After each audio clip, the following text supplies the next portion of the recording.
And then what I might do is I'll minimize everything. Good evening and welcome to UK Crime Book Club. This evening, I'm delighted to be joined by Keri Beevis, and Keri's going to be talking about her latest book, Dead of Winter. I can't get my words out. Dead of Winter. So would you like to start, Keri, by introducing yourself and your book? Hello, thank you first of all for inviting me on. And yes, my latest book, Dead of Winter, it's my... Oh God, I've got to think, I've published so many books now. It's quite a lot. I was looking yesterday, actually, and you have had quite a lot, haven't you? I have. I'm working on my... Yeah, I've got one coming out. My 16th is coming out in May, working on my 17th. So this is my 15th book, and it came out in October last year.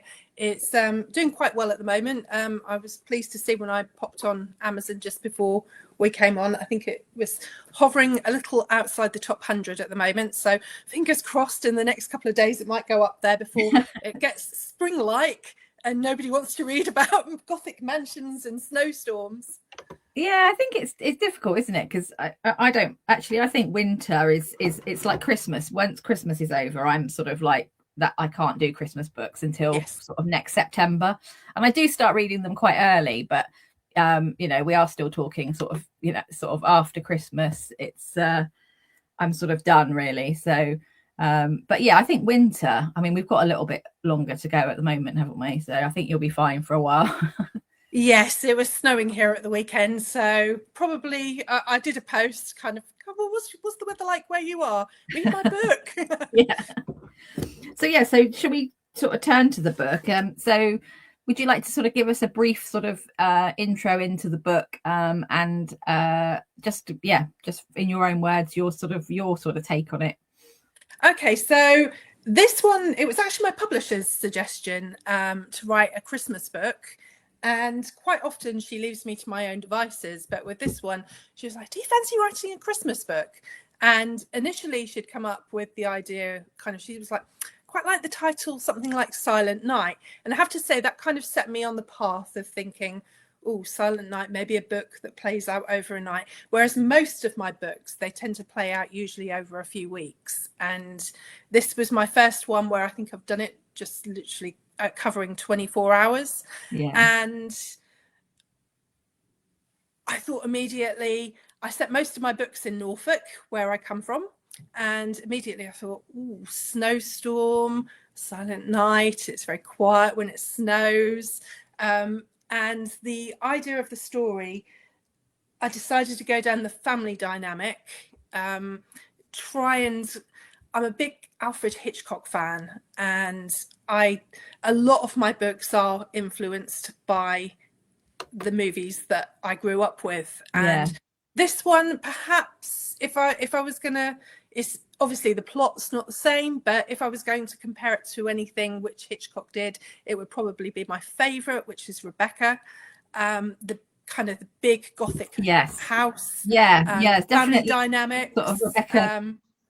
So we have Lola is my main character, and she finds out that she's recently lost her adoptive mother. She's always known she's adopted.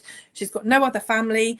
She finds out in a letter that's been left by her mother that she has a brother, and she reaches out to him and he doesn't want to know. I've got a family, I'm not interested. But then he lives in Norfolk, she's up in Manchester. She has to travel for business a few days before Christmas, and she decides to reach out again. I'm going to be close to where you are. Is there any chance, could we just meet up for half an hour for coffee? I understand you don't want to have a relationship with me, but if you could just fill in some of the blanks for me, and then we can go our separate ways. Anyway, he comes back and he invites her to the house, and it's Midwinter Manor, and it's in the deepest depths of Norfolk, and she travels there. Doesn't get a particularly warm reception from him and his wife Rose. But while she is there, it's already been snowing, and the snow comes down heavier. And when she goes to leave, Her car skids into the gate. She then goes back into the house. There's a power cut. She ends up trapped in this house with people who don't want her there overnight, and she's already kind of getting the impression that they may be hiding secrets. And over the course of the night, these secrets gradually come to light. And that's pretty much all I can say without giving too much away. Yeah, it is one of those books that you sort of, like you say, from the beginning, you know that there's something not quite right about the brother and sister relationship. I mean, you sort of, that that she was adopted, and that her brother, her birth parents are both dead.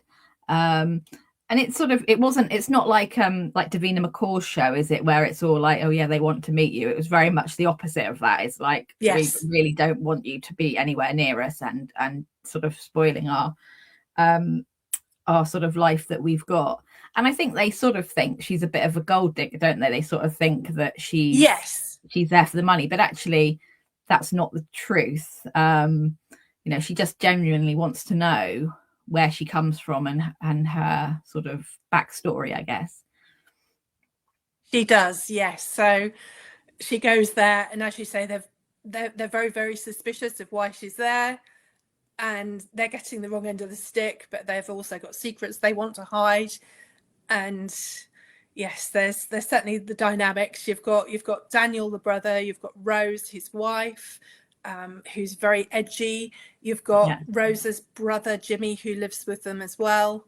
And it's this big creaking Gothic house, and everything's very, very creepy in it. Yeah, I did. How was the what sort of came first for the story? Obviously, you knew when you wanted to set it in the winter, but did the house, because the house is quite a big part of the book, isn't it? And did that sort of come quite early on, how you sort of envisaged Midwinter Manor to be? Yes, it did. In fact, I think it was probably the house that came first this time. Sometimes with my books, it will be a snippet of a plot, and that will expand in my head, and I'll kind of run with it from that angle. Other times I'll have characters that will just kind of create themselves, and I'll be writing a book and they're chipping away in the back of my head, and as if to say, when's it our turn? When's it our turn? We need our book. With this one, I think it was definitely the house. I knew I wanted this family situation, and it needed to be set in winter. And as I say, I just could visualize. I spent time looking at big isolated properties in Norfolk and other parts of the country to get a visual of what kind of thing I wanted. And the characters very much came secondary to that once I had the house in place. And it was very, as I say, it was very inspired. Not just I love the book Rebecca. I love the movie, the old Laurence Olivier movie, and I also, but there's other films as well. I suppose, although it's not a ghost story in any, not at all. It's very much a psychological thriller. I guess I was inspired by some of the houses that I've seen in different ghost stories, things like the Haunting of Hill House, and there's another great movie from, I think it was the 1970s, with George C. Scott, called The Changeling, which is one of, if you haven't seen it, I definitely recommend it. It's a great ghost story and very, very scary. But those kind of things were the inspiration for the house. And what I love is my editor at my publisher as well. We always seem to, there's a running joke in my family that I get buildings on the front of all of my books, but they seem to work. They're building the brand for me, and she loves working with the cover designers as well, because it's always a case of she'll read my books and then she'll go away and she'll try to kind of take my vision and get it onto the cover. So when it came to doing the cover, it's very collaborative, and she's sending lots of, first of all, she's saying, can you send me loads and loads of houses? So it's really lovely to be involved in that process. try and kind of create. So what she came up with, I think, is fairly much how I pictured the house. So that's good. That's because a lot of authors don't have that sort of input, do they, to their sort of covers? No. I think with my past publisher, it used to be you'd be able to go back and give your feedback, and it would very much be okay, here's your cover. But with the publisher I've got now, yes, they get final say, but it's lovely to be involved in that process and be asked what my vision is. So it is nice. So Lola, talk about Lola. So she's the sort of main character, and we touched on her before. She's sort of separated from her husband Quinn, and then we find out actually that something quite traumatic happened to the pair of them, and she meets him again on the train on her way to Ely to meet one of her customers. How did sort of her and Quinn come about? Sorry, not apart. Okay, so Lola was inspired. Well, she wasn't inspired by. She was named after my late cat, who I'd recently lost. I'm a complete cat mum. I've got 4 of them at the moment, so crazy cat mum, and they're gradually all getting books named after them, or they're named after characters in my books. I'm a crazy cat lady as well, so I'm good with that. So yeah, I had one of them. Lila was down here a little while ago, and I'm like, oh no, she's going to knock everything off everywhere. So Lola, like I say, the name I'd already kind of decided on. I knew she was going to be a character who I wanted her to be quite resilient, because she's grown up. She's always known she's adopted. She had a really good relationship with her stepmother. There was never any secrets there. And her stepmother raised her to be someone, because she was an only child, raised, and for most of the time her dad had left when she was quite young.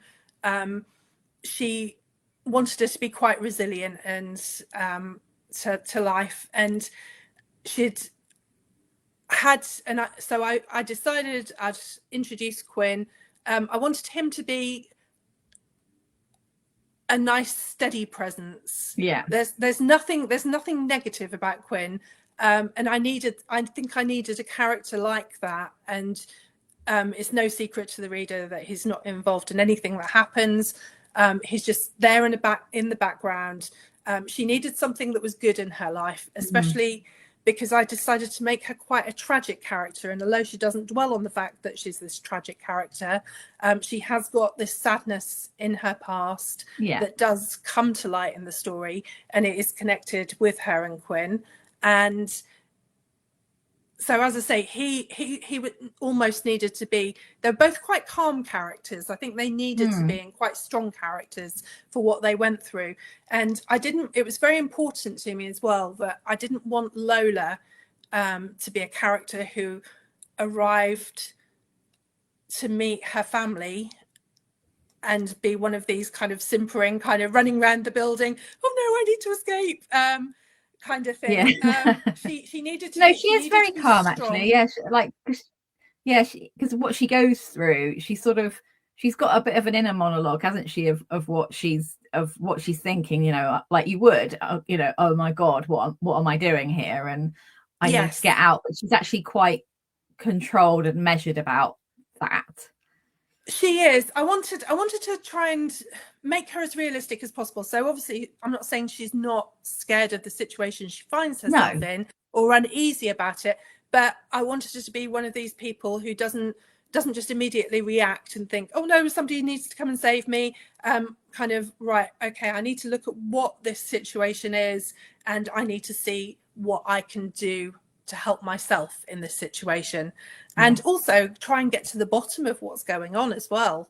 So it was very important to me that she was strong in that sense, and I didn't want Quinn to be a hero character as such. He's there in the background, and he kind of plays his role, but it was very much Lola's story, and he's only there for just a bit of it. So sort of, because you said this was your 17th book. So where do you 15th, I think. Sorry, I'm writing my 17th. Oh, you're writing your 17th, right? Yes, for 15. So I mean, 15. So is it like one a year, sort of, that you do, sort of roughly?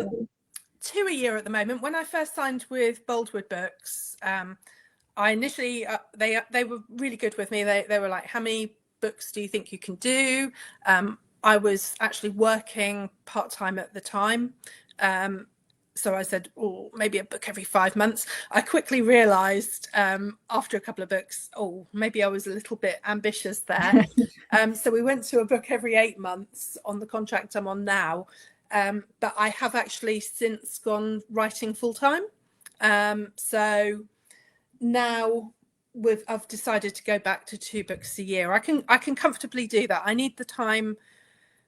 I always find the first month I feel a bit lazy, to be perfectly honest, because it's all going on in my head.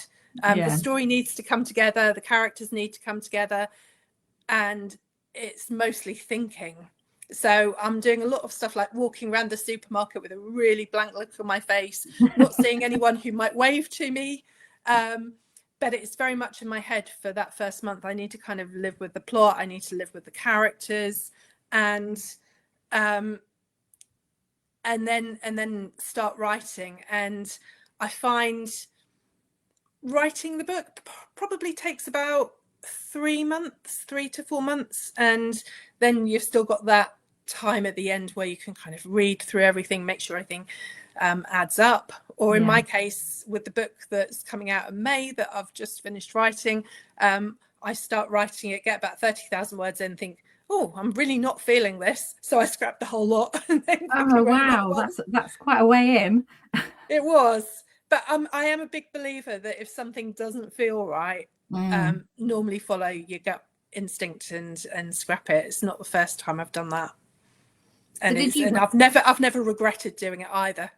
Well, that's good. I guess if you're if you've got your conviction that that because I know that I've spoken to people before where they've written the whole book and then decided that it just doesn't work. It doesn't, no matter what they do to it. And that must be even more people who just rewrite the whole thing when they get to the end. And I think it was Sarah Waters once who said that she'd rewritten one of her books, I don't know how many times. It's just amazing how you can do that. No, well, I did with my very first book, because I mean, I'm 50. God, I've got to think what I am now. I'm 54 now. But when I wrote my first book that's published, it actually, I almost got it published when I was about 25. It was one of those situations where I had lots of rejection letters. Then I got in with a publisher. Then it didn't work out. Then another publisher took it. I got with an agent. And it was just disappointment after disappointment, because I almost got through the finishing gate, and then it would all kind of fall apart. And that book, because it kept going from different publisher to different publisher, they were getting me to rewrite bits. So I guess I had some experience even back with that first book. It probably had about 50% of it rewritten a couple of times. I guess that's quite difficult when you've got different people having different opinions about it. Yes, definitely. And my only other experience where that's kind of happened, I did have, I think it was my third book with Boldwood. I'd had really big success with my first 2 books there, The Sleepover and The Summer House. And then I wrote a book, well, it was initially published as The Boathouse, but it did have a name change very quickly, because they decided that didn't work. It's now The House in the Woods. And I know the one. I've seen that one. It was one of these stories. I think I felt I didn't want to pigeonhole myself, and I felt I should try something a bit different. And I've since learned, very important lesson, don't do that. Write what you know, write the type of thing that your readers expect from you, but just find ways to do it in a different way. So I tried to do this book differently. I knew that it just didn't feel right to me. And of course, my editor read it and she came back and she's like, yeah, there's a lot of work to be done on this. And so she gave me my structural edit, which I think she gave me about 3 weeks to do. And I was literally working, I don't know how many hours a day. I know I was sitting there at 2 a.m. on a Sunday morning, having written most of the Saturday. And I was like, oh my God, because I ended up having to pull that book apart. And I think I probably ended up rewriting in that 3 weeks, probably about 65% of it. And I'm happy with the book how it is now. She's happy with the book how it is now. But I never, ever want to find myself in that position again. So if I start writing something and I do get to that point of about 30, 40%, I feel this isn't the right story. It's not strong enough. It hasn't got enough twists. It just doesn't feel like it's coming together. I'm quite strict with myself these days. I'll just remember that book, and I don't want to go through all of that at the end. I want those structural edits to come back with as few pages as possible. So yes, I try to make sure that it's right to start off with. Very occasionally it's not, and if it isn't right or it doesn't feel right, then I will just scrap it, and I won't tell my publisher until afterwards. Well, there's no point getting older if you don't get wiser, is there? And also, no, definitely. When you're writing your book 17, I imagine a lot of things have changed since like when you started out, that you sort of maybe have your sort of routines and things. I'll tell you what, one thing's very interesting, because obviously when I first started writing, I was doing a full-time job, and like a lot of writers, I'd have to fit it in around that job. And I know a lot of writers will get up a couple of hours earlier, and I would love to be one of those people who gets up at the crack of dawn and watches the sun rise with my laptop sitting there. But I'm not. I'm a night owl. And so quite often I would write in the evenings. And it's something which I've really struggled to break the habit with. And even now, as I write full time, I know I can sit down during the day and sometimes struggle to write 500 words. Sometimes it all will work, but sometimes I'll sit there and I will struggle to write about 500 words, and then it'll come to the evening and I might end up deleting some of those 500 words, but another 2,000 will just kind of pour out. It's almost as if that is my time, and that's when I do my best writing. And it's very frustrating because now I'm writing full time. I actually want to write during the day and then do things in the evening. Yeah. So sit down and watch telly or go out somewhere. But no, apparently I have to write a book. So what sort of made you go to psychological thrillers? What sort of drew you to that genre? So I always loved writing, or reading, and wanted to be a writer. I mean, I can't remember a time when I didn't want to write as well as read. And as I grew up, I somewhere along the line, I just went from Enid Blyton to Stephen King. So it was very much the books that I was reading as a teenager, they were more horror, I would say. And initially, I think that's where I saw myself going as a horror writer, because some of my books are quite dark. Then I think I read, probably in my early 20s, a couple of psychological thrillers, and I was like, quite like that direction. I mean, I did actually, my first couple of books were actually more crime thrillers. I've got 2 books where I did do a book and then did a sequel to it, which features a police officer, and that was all good and well, but I found it was more the psychological thrillers that were drawing me to them, and it felt that's where I sat better. It was more where I was interested as a writer. And my first 3 books, interestingly, I actually and no lie, I thought, oh yes, this is where all the money's going to be. I actually set them in the US, which was really, really silly. And I think that perhaps hampered me with actually finding a publisher, because initially I was getting comments like, well, it's not quite American enough. But then when I did 3 books set in the US, and then I grew up and realized, no, I really don't want to set books in the US. I want to set them actually, as I say, I'm a Norfolk girl, born and bred. Yeah. I love the county that I come from, and I've fallen in love with my county the longer I've lived here. And it was really important to me. I wanted to start bringing Norfolk alive in my stories.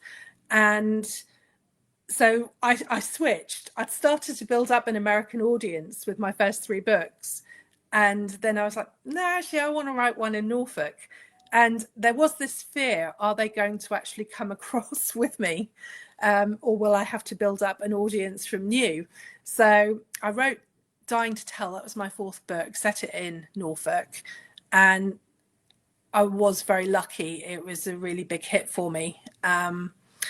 And luckily, the Americans, they did come across. And I do still sell more books in America than I do in the UK. A lot more books in America.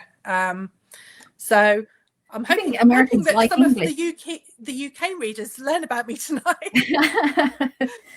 Well, I mean, I'd seen quite a few of your books, sort of the pictures on, sort of, you see them on Amazon, and but yeah, it wasn't your, I guess I recognize the pictures rather than your name, if that makes sense. Yes, very much so, very much so. I had a marketing meeting actually last week with my publisher, and it's always interesting when I do, because they do give me a lot of statistics, and I've now got 60% of my readers are in the US. Only 26% of my readers are in the UK. And then I think it's just Australia and rest of the world.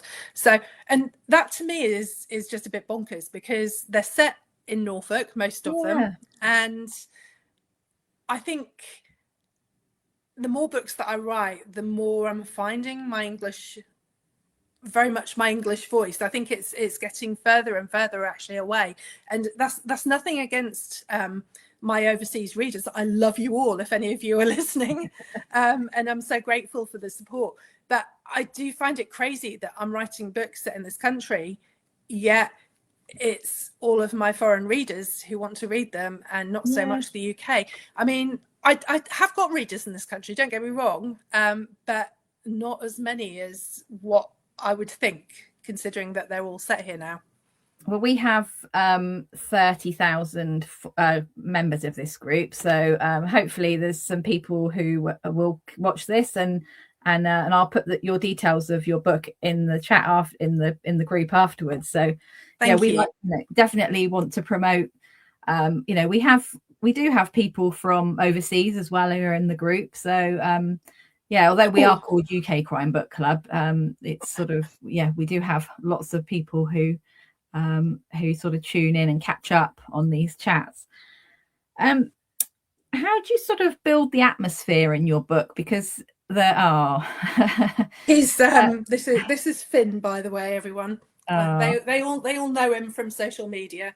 He was just wandering around the back of the computer, so I thought, better grab hold of him. So the atmosphere. So basically as well, like with this in the book, so when Lola ends up being sort of snowed in, you've got that sort of the creepiness, haven't you, of the sort of being isolated in that's a whole locked room. I'm stuck in a place, I don't know where they are, and then you've got the creaky floorboards and that type of thing. So how do you sort of build that sort of atmosphere to being, because you did touch on it about like the horror, it's not a ghost story, but it is creepy in places. Yes, I think that is something that I've definitely brought forward into my books. I know I've got a lot of psychological thriller reader friends, and I think that my stories often go a lot darker than theirs do. And I think that is an aspect that I've brought across from my love of horror. I don't really read horror novels so much these days, but I still love a good horror movie and dark thriller movies, and nothing's off the table, to be perfectly honest. And what's another thing, which when I say I love a horror movie, It's not so much I find the whole blood and guts thing quite boring. It's that slow build of psychological suspense. Yeah, I know what you mean. That I love. The kind of thing that just has you on the edge of your seat. And I'm always looking to try and find the ones that actually scare me, because I think I've almost become desensitized to them. So as I say, it's nothing gratuitous. It is more that slow build. And I think because I love that, it's something which is really important to me in my writing. I mean, with writing, I've always kind of had these promises that I will make to myself. I will go as dark as I feel it needs to be. I will go as creepy as I can. And the other thing which I will always try to do, because I've just read so many books myself as a reader and been disappointed by the end, where it almost feels like the writer's run out of ideas and it suddenly comes to an abrupt end. And you might have been really, really enjoying the story, and it's just like, oh, I've only got about 5 pages left, and how is it gonna, and then it just ends. I will always make sure that I try to give books the ends that I feel they deserve.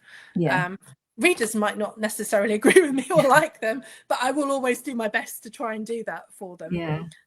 So it is that whole build-up of suspense is a huge part. I think that I wouldn't say that all of my books have got the best twists, but some of them I am really, really proud of. I love it when a reader says to me, well, actually, it's even better when some of the editors and proofreaders will say to me, I really didn't see that coming. Because normally you have to really fight to get the praise out of them. But yeah, having the red herrings, having the twists, and just having that dark psychological build-up, it's really, I love delving into characters and what makes them tick, what makes them do the things that they do. And the characters are really important to me as well. Then I don't want them just to be on the paper. I always feel if you're going to scare a reader, you have to make them care about the characters first. Because if you don't care what's going to happen to the characters, then how are you going to feel any fear for them? Yeah, no, I agree with that, because I think you've got to be invested, haven't you? Even if you don't like them. You know, some of the best books I've read, I don't like any, well, the best thrillers or crime thrillers I've read is I don't like any of the characters, but you're invested in the fact that you don't like them. You've got to have some emotion, haven't you, towards absolutely them, whether it's love or hate. Or I think if you're just indifferent, it's like, well, what's the point of me? A bit like you saying about writing, it's a bit like that with reading, isn't it? If you don't care, like, what's the point of investing that amount of time? I mean, if I think about books that I love, you have to be invested in the characters. So yeah, definitely. What type of sort of research do you do for your books? Because you said that you've done crime, and I don't know if they were more police procedural, because obviously I don't want to give away anything of this one. But, no, that's fine. You that's fine. Research, it's one of the reasons I kind of probably steered away from crime to psychological thrillers, because I think they're easier to research. As I say, I set the first 3 books I wrote in the US, which I was really setting myself up, naive girl in her mid-20s, writing about kind of FBI and local police forces, and bearing in mind that when I would have been doing this, we didn't have the internet. So I was having to do a lot of research in books and things. And when the book actually finally got published, the first book I ever had published was one of the American crime thrillers. And that was about 2013, I think. So by this point, my little sister, had joined the police force. And I mean, she's now actually taking her exams to become a detective inspector. She's a sergeant at the moment. But of course, so when my book gets published, what does she do? She puts it on the police bulletin board. All of Norfolk Constabulary are all reading my books. And all I'm thinking is, I did these from a few books, and I probably got everything wrong. I obviously had American readers as well. Luckily, I think I didn't over explain things too much. Yeah. And luckily most of Norfolk Constabulary still read my books. I don't have much police procedure in the ones going forward that are psychological thrillers. Probably Every Little Breath, which I think is possibly my darkest book I've written. There was one of the main characters was a police officer in that, even though it's psychological thriller. And I actually got my sister to read every single chapter after I'd written it, so she could correct me as much as she wanted, and she was quite happy to do that, but she was like, I'm not having you embarrass me if you're going to have a character who's a police officer. So that was great, because she was giving me all the lingo, everything. And well, that's really handy. That's really helpful. Really handy having a sister who is in that position. And a few friends as well. So if she's not around, I have got a couple of good friends as well who are police officers who I can go to. So as I say, not really police procedural. I mean, and I think where I said, when I wrote Dead of Winter, a short while before I started writing the book, I'd actually been in a taxi and having a conversation with the taxi driver, and he was talking about Sayham Tony, where the book is set in South Norfolk, and how there is not any phone signal anywhere around there, and what a nightmare it is. And are you still there, Karen?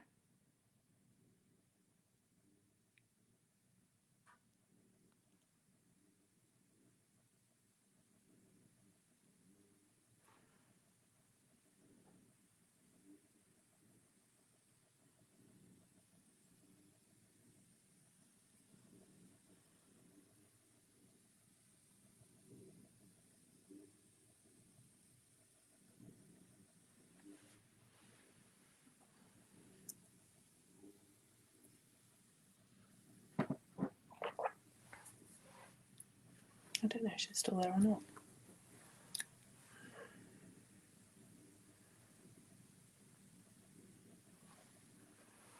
I'm on the show, apparently.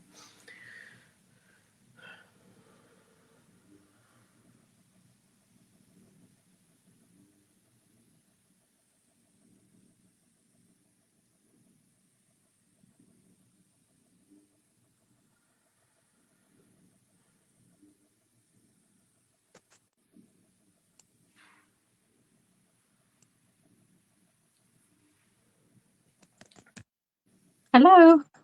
Oh, hello, are you back? I'm back, sorry. That's okay. Go on my phone, my battery went flat. I don't or not, so I left it running. Yeah, I wasn't. I'm hoping that I'm just going to check on Facebook to see whether we're still on there, but my laptop just died on me. No, I did wonder if it had, and I wasn't sure if I was still live or not, so I kind of stopped talking.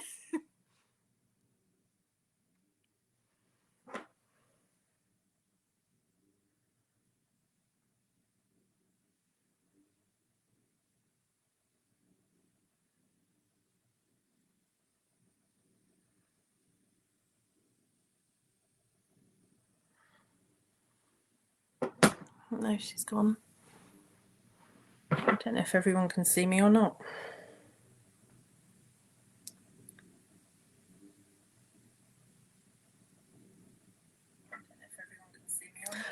Oh, apparently you all can. I think everyone can still see me. I'm talking to myself. That's okay. No, we're here. I'm both here. We're both here. Sorry about that. That's okay. Yeah. No worries. I'm on my phone now, and that's got plenty of battery. So, yeah. Sorry. Where were we? So we were talking about where I can't even remember where we were. So, no. I was telling you. We just talked about research, haven't we? And we were talking about your sister. Yeah, so I will. Well, I'll just start again with a different question. Okay, no, that's fine. Was there anything that sort of surprised you when you were writing this book?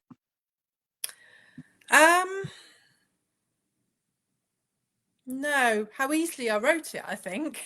No, really? No, I think that was it. I just had the plot in my head, and it was one, quite often you'll reach maybe about 30-40%, and I think every writer will tell you, you start off really enthusiastic and you always reach this point, I think it's about 30%, where you're saying like, oh, this book is rubbish, it's not going to work, it's not going to work. And I think because I'd probably spent more time, I was still working at the time when I wrote it, and because I'd spent more time researching it than I should have done, and suddenly thought, oh, I haven't actually got very long to write this book, I suddenly went flying into it, and I didn't have the luxury of having those moments of thinking, this is rubbish. So I just kind of almost had to plow through and hope that it would work, and I wouldn't suddenly be thrown any spanners. So it was actually quite an easy book to write. I kick myself because I do feel the reveal, I'm annoyed with myself because I feel I could have hidden it better. But that's maybe me just beating myself up. People seem to like it. It's had good reviews, but I do judge myself quite harshly. And when I look at books that I've had out, like I think one which always seems to get a lot of people is The People Next Door. And I feel I could have pulled a complete blinder like I did with it. And it works, and it's still a very readable book. At least I hope it is. But I do feel I could have just gone that extra mile with hiding the reveal. But again, it's something you learn. I was going to say, like we said before, isn't it? It's like when you've written as many books as you have, I imagine you're still learning all the time of like absolutely what you can do, what you can make better. And I mean, I guess otherwise you'd still be on book one if you just kept on tweaking it. Definitely. And one thing I will say is I always try very, very hard to listen to feedback from my publisher, and people who've all this wealth of experience in the industry. I'd be crazy not to. And I would never ever want to become arrogant enough to feel I know better than what other people do, because I think sometimes when you're writing a book, you're so close to the subject matter while you're writing. It's very easy sometimes not to see the wood for the trees and what's not necessarily working. And what I particularly do love about working with my publisher is, like I say, I will have these structural edits, and it will be an overview, but then it will also I'll get a breakdown of every chapter and what's working and what's not working, what they feel should be changed. And I do always try, I really do try to take as much of that feedback on board as possible. You always get it through, and it's always a bit kind of, oh, really? They think this?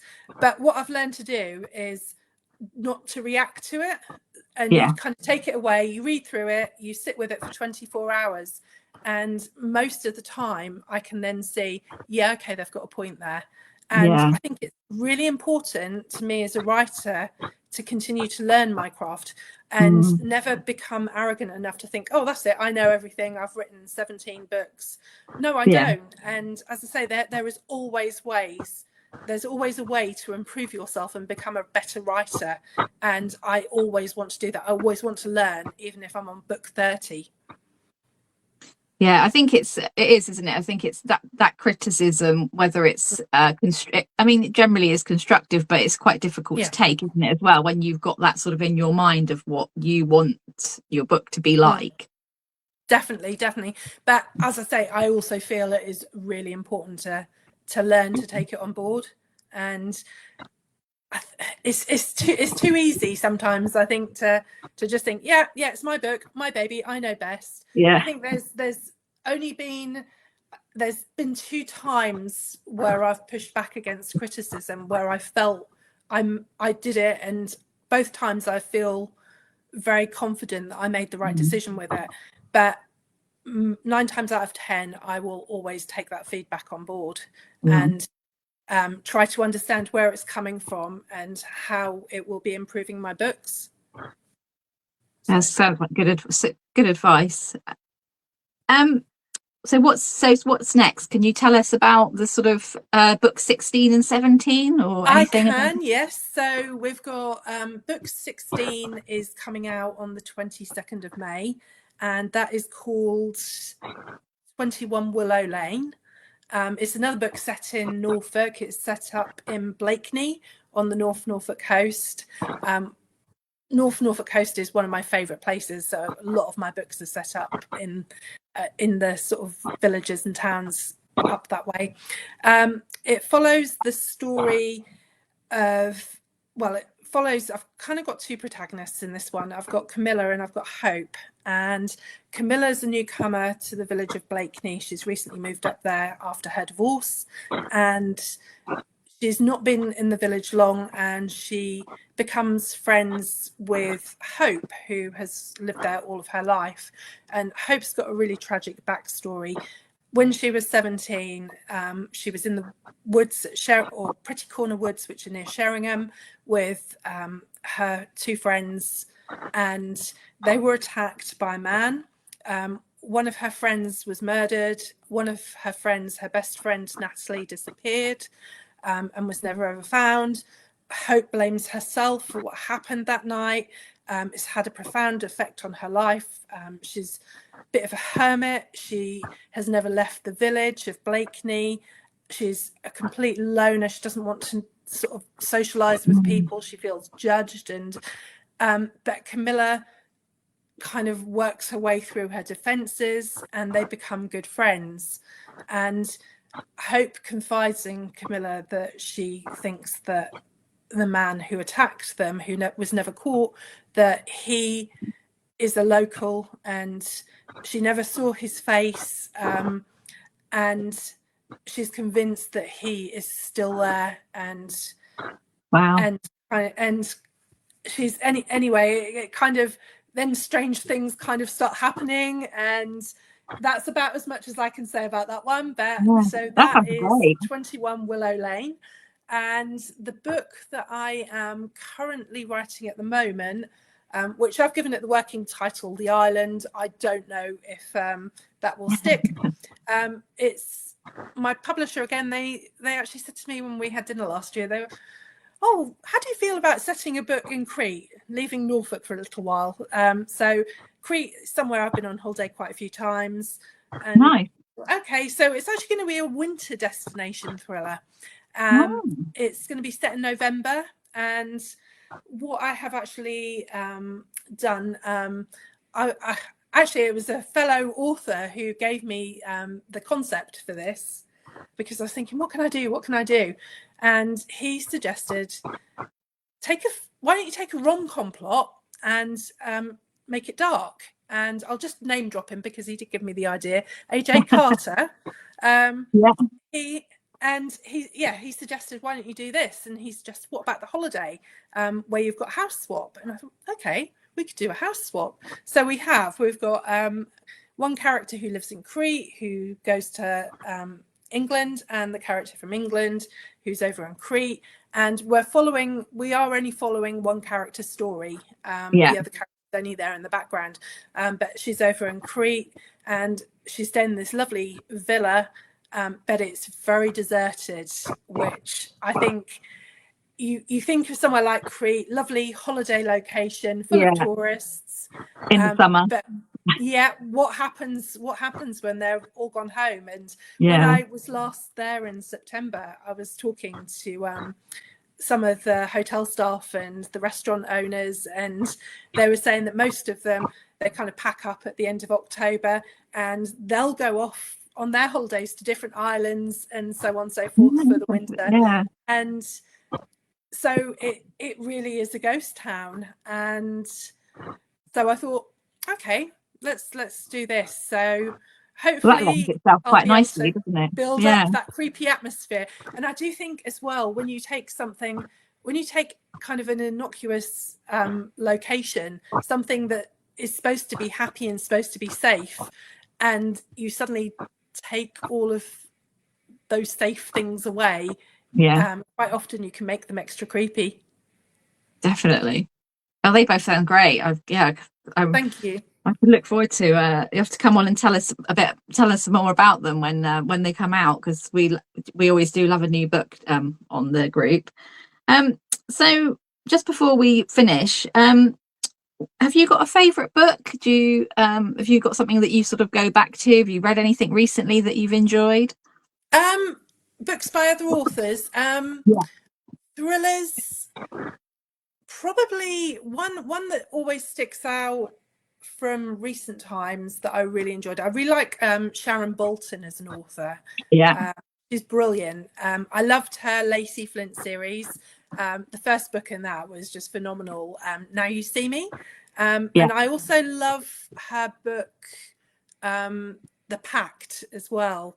With, I don't know if you've read it, with the 6 teenagers who do a really reckless, dangerous thing, ends up in the death of someone. One takes the fall and goes to prison, and pretends that she was the only one involved.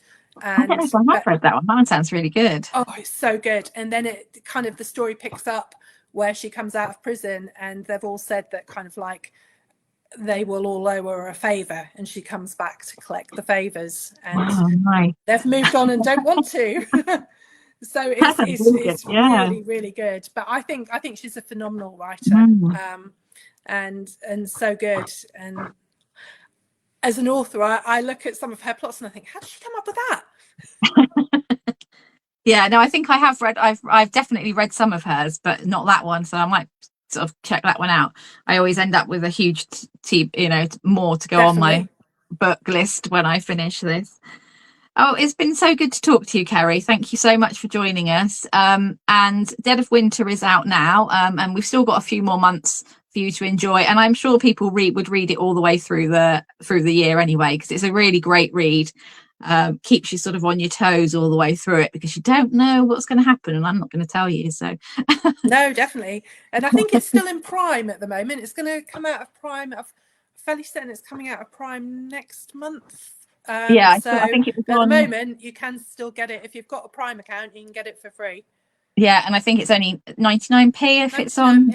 Yeah, so bargain. Even if you get it and save it for next winter. Yeah. Well, thank you for everybody for joining us. Thank you, Keri. Yeah, we'd love to chat to you again when your next book comes out in May, because that one sounds fascinating too. Thank you, everybody, and we'll catch up with you all again soon. Thank you very much, Karen. Thanks. Bye. Bye.